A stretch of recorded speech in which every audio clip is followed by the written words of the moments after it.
mes larmes, que je range mes armes, que je quitte le drame, que j'élève mon âme sans diluer mon charme, sans diluer mon charme.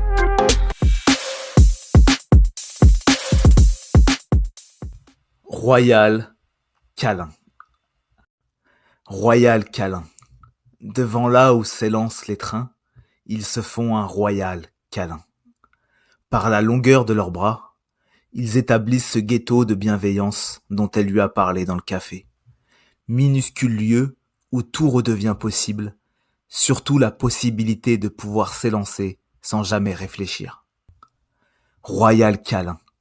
Devant là où s'élancent les trains, ils se font un royal câlin. Et les mains sourient sur les dos, car le toucher c'est une réponse qu'on reçoit illico. Royal câlin. Devant là où s'élancent les trains, ils se font un royal câlin.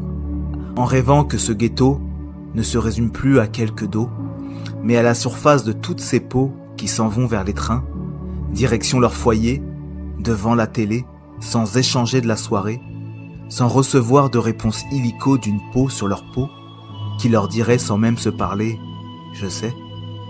Royal câlin. Devant là où s'élancent les trains, ils se font un royal câlin. Un royal câlin.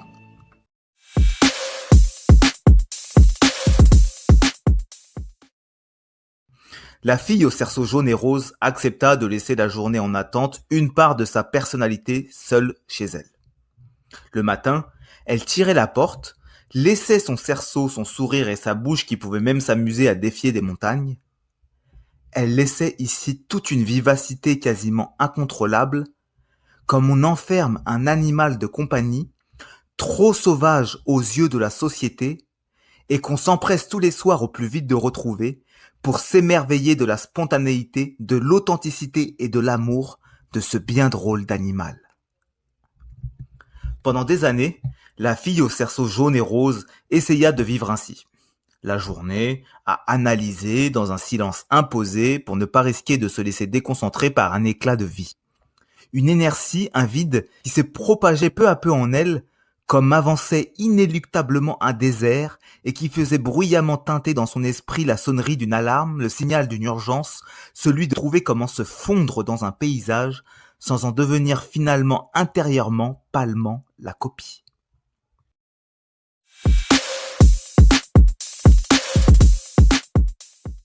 Alors, prochaine destination?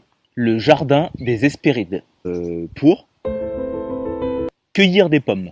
Ah, y a pas à dire, les 12 travaux, c'est du costaud, hein. Et la dernière épreuve, c'est quoi? C'est une salade de fruits? Sur cette provocation, Héraclès partit effectuer sa mission. Une épreuve qui était en réalité beaucoup plus difficile qu'elle en avait l'air.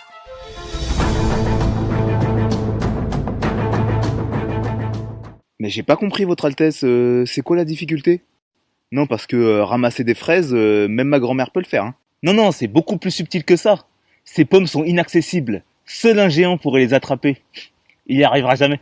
Le roi pense que je vais m'aventurer moi-même dans ce jardin. Le fou. Non, je vais demander au géant Atlas de faire ça pour moi, hein. L'échange de services entre voisins, y a rien de tel. Héraclès demanda donc l'assistance du géant Atlas qui se rendit dans le jardin des Hespérides. Sur place, une petite surprise l'attendait.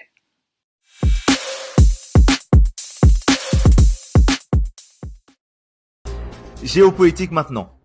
Avec cette menace glaçante hier de la part d'un chef d'État envers un autre chef d'État, il lui aurait dit « Si tu continues d'agir en laissant apparaître exactement les mêmes défauts que les miens, je te préviens, je serai très certainement obligé de riposter en faisant appel finalement également aux mêmes défauts. » Un médiateur a été envoyé sur place en urgence avec pour but de leur apprendre la méthode hawaïenne, le Ho'oponopono. Théâtre pour finir, avec hier une représentation extraordinaire au Lucernaire à Paris de la pièce L'Alchimiste.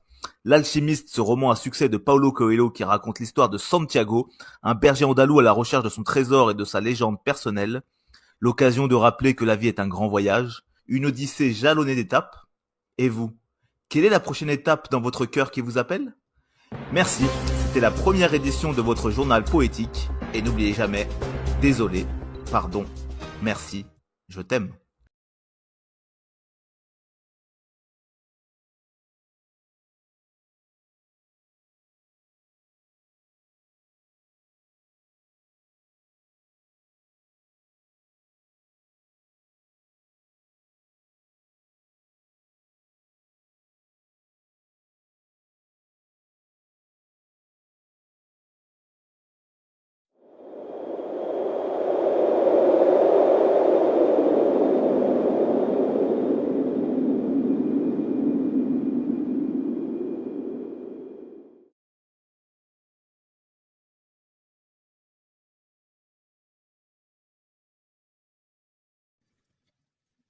laisser comme une forme de trace comme ça, quoi. On va pouvoir offrir à la famille, on va pouvoir dédicacer à des amis. C'est cool, ouais, j'en suis fier. J'en suis fier. Je suis fier d'avoir fait avec toi, Sylvain. Bah, génial.